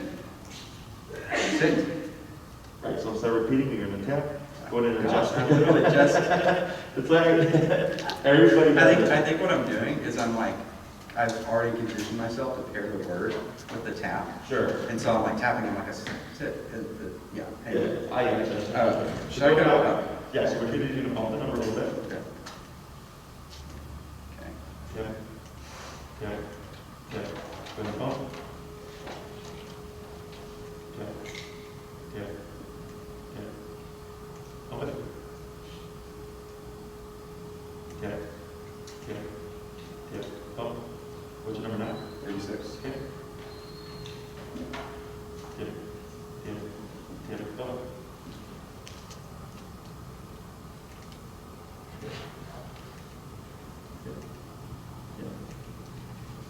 So now you should start to feel the blood bump a little more.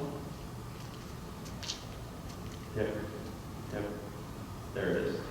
Okay. So I'm glad that happened. Yeah. That's what we call troubleshooting. Okay. So earlier, remember, he has that fur and it's a bump.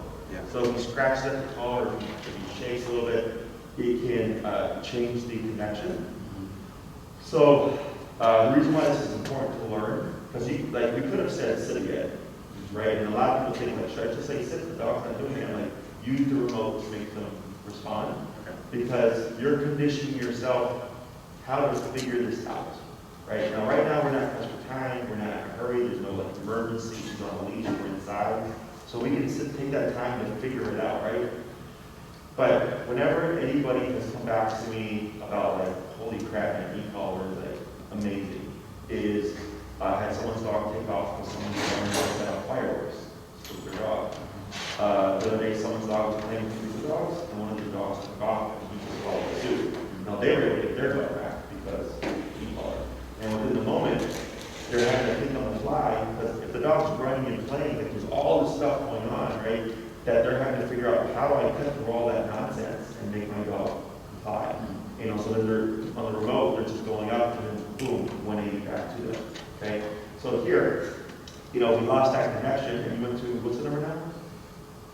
50. And earlier you were at 34. Remember at 34? Yeah. When you jumped? And then it was like, oh man, right? Yeah. But now you're on 50. So it's because of that. Okay, it's because of the fur and stuff. That's why I was like, don't get married to a number. It's going to change either because of his fur, connection, if he scratches at it, you know, is he distracted, is he adrenalized, is he spooky because something just happened and scared him, right? There'll be a lot of factors. The only thing that I focus on is how is he responding to the number? Okay? Questions on that?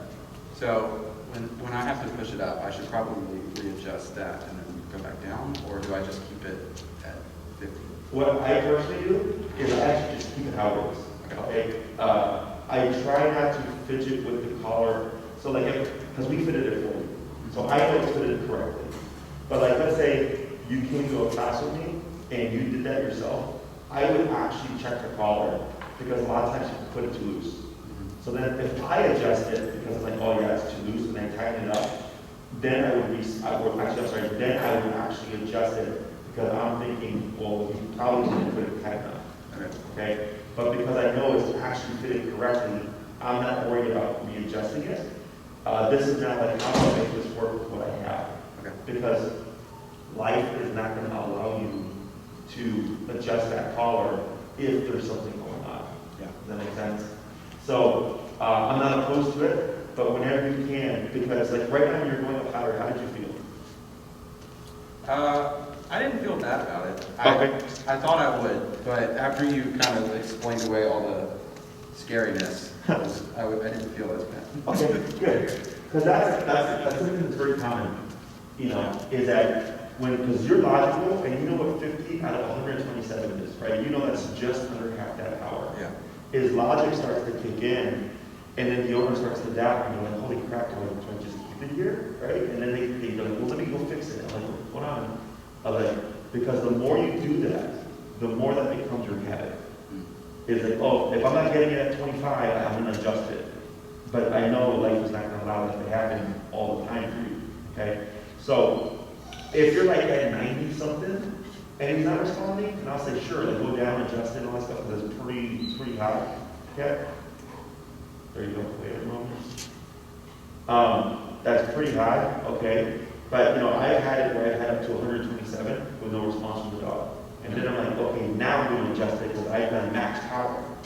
And we're getting nothing, okay? But as much as possible, you know, try to troubleshoot and figure that out. Take the time because you're not rushed within that moment. So that, you know, should you ever have to think on the fly, you're already kind of accustomed to reading him and turning up on that collar to get the response that you're looking for. Okay. Okay? Questions? So what we're going to do here is we're going to put Boomer in the heel. Okay. And then actually just to clarify for that cap right now, you know I had the cap right there? Yeah, he was trying to go down. Yeah, you're trying to go down, he's getting to the edge, right? You're starting to line stuff. Because he's not wanting to hold that position. So again, I wouldn't have dogs that sit for this long, but at the same time, the discipline aspect is this is what I had you doing, and you have to do it. There's no point. Okay. So go ahead and put Boomer in the heel. Okay. Heel.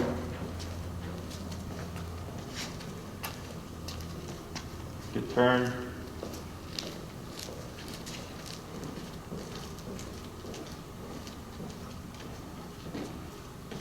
Good pivot.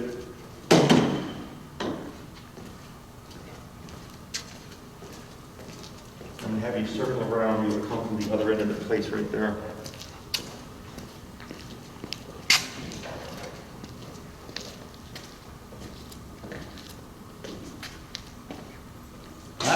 And then, so what would you want to do there? Yeah. What else? 180, right? 180, correct, right? But that's why we do this. Yeah, you're conditioning me. Yes. So go ahead and now place it. Do what? Now place it. Okay, place. Good. Go ahead and do a quick little walk around.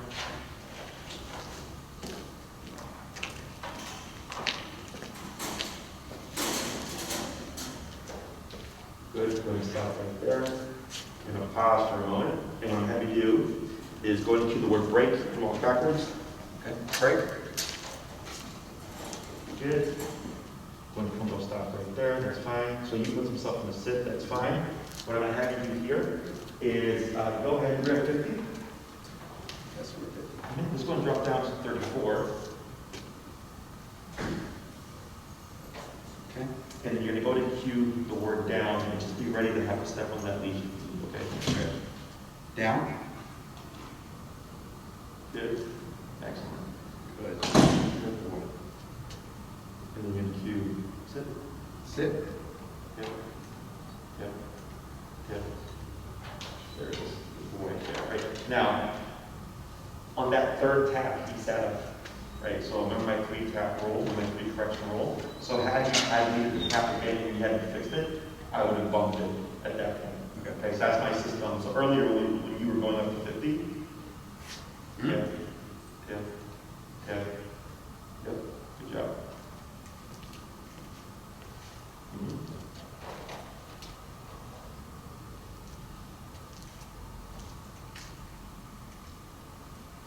Close. There it is. Good boy. Wait a moment. I don't know if you saw his head dip right away. That head dip was thought of like, I want to lay back down again. Okay? So it's very good. Did you see the difference? Yeah. As you're bumping it now, that I think on the second tap, he's like, oh, okay, Yeah. I should fix it, right? Yeah. Because that was a number that was making him think this is pretty pretty urgent. Yeah. I should figure out what to do here. So what we're doing now is blending these things together. Okay. So we have heel, stay, sit, down, and place. Okay. The last command we need is the recall. Okay. So right now, so the next time I see you, we're going to work on the recall stuff. This is all stuff that you can practice every day. You're walking with him, and within the home or if there's yards that you have access to, you can start practicing these things just to get an idea of how it works and to keep with what he's learned. Okay. When I see you next, you're going to want to have a long 30-foot leash. Okay. You can get them on Amazon, like $8-12, nothing fancy. Okay. And then we'll start working on the actual recall, and then how you can progress your obedience to, you can get up to off leash with this. Yeah. Okay. We've done like 50%, 60%. Now, if you do the second half of that, everything you've done here, you get up to off leash. Okay. Right. Yeah. Yep. Yep. Right. See how I was ready to correct that? And what's the number now? 48. 48, but earlier 34 was too much, right? So yeah, just getting used to like things are going to change and just reading within that moment. Yeah. Okay? Correct this guy? Brody? No. Whoever the shepherd is in the end there. Yeah, we'll start with the long leash for the recall. Now, if you get your long leash, like I need you to just watch the previous video, the other video, and they explain it, you start jumping ahead and practicing that. And then this way, the next time I see you, you're like, hey, Jesse, I watched that video. Yeah. There you go. Okay. There you go. Good. And I got ahead of it. And then I'll think of where we are. Okay. Because this is a lot of stuff. So when I do for the first class, I try to keep everything on the short leash, right? So then you're just taking what you have and practicing with that. And then the second class is like, okay, now you're ready to start transitioning things towards the long leash. And that's what we're going to call. Okay?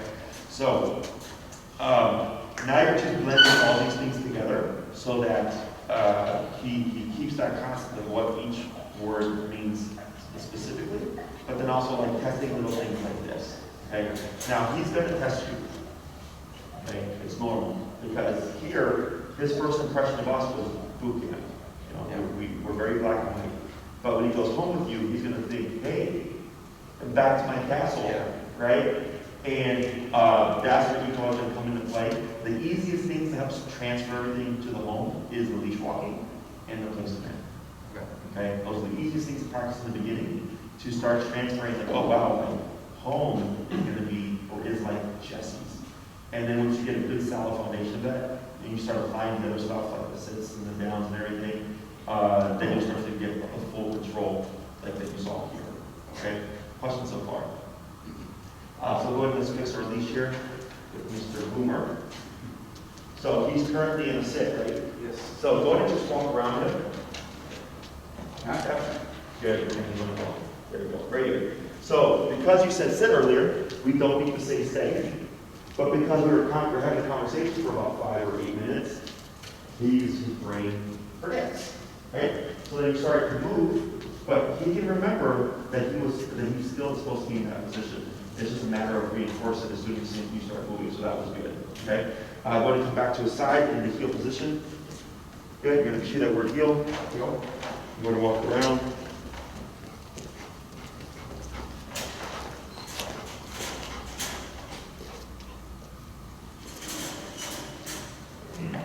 And then you're going to present them to the front of that placemat again.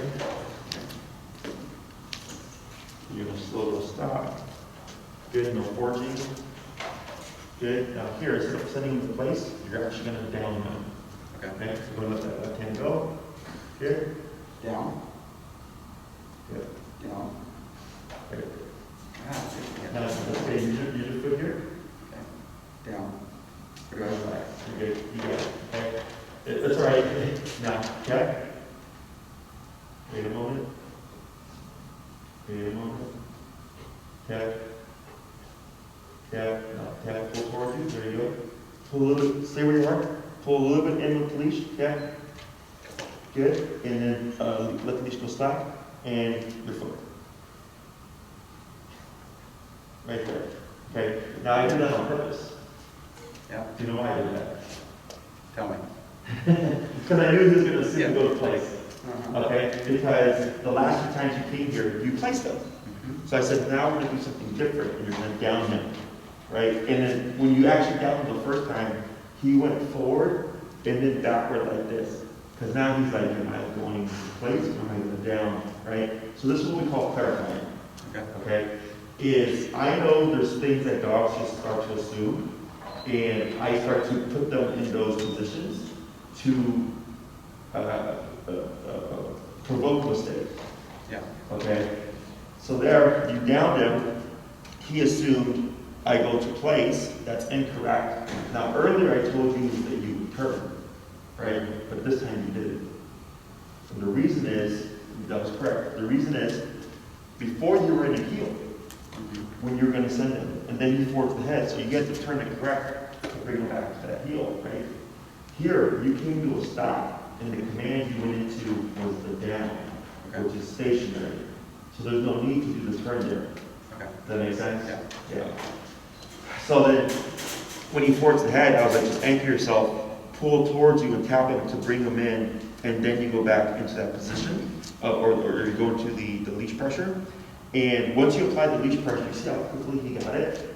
So the physicalness of things, like the leash tension going up and going down and all that stuff, is kind of like a dog's grip to reality when they're like, they don't know what to do. Does that make sense? So if you're ever working with him and Boomer's looking confused or like he's just not getting it, don't repeat the word, but instead use the leash tension to help guide him. Okay?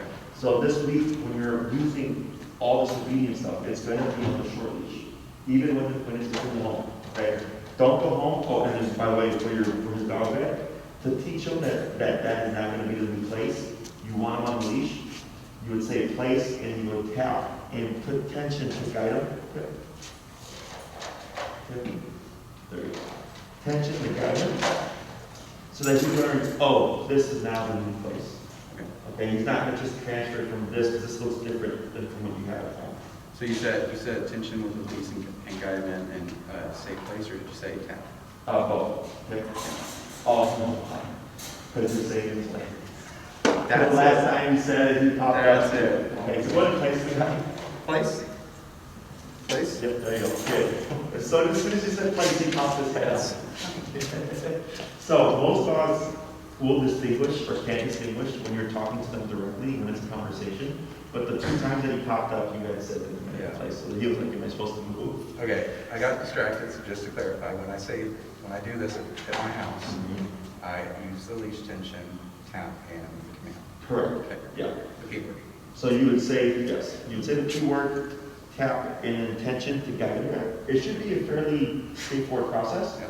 I would practice that about 3 to 5 times, and he goes, oh, this is now the new place.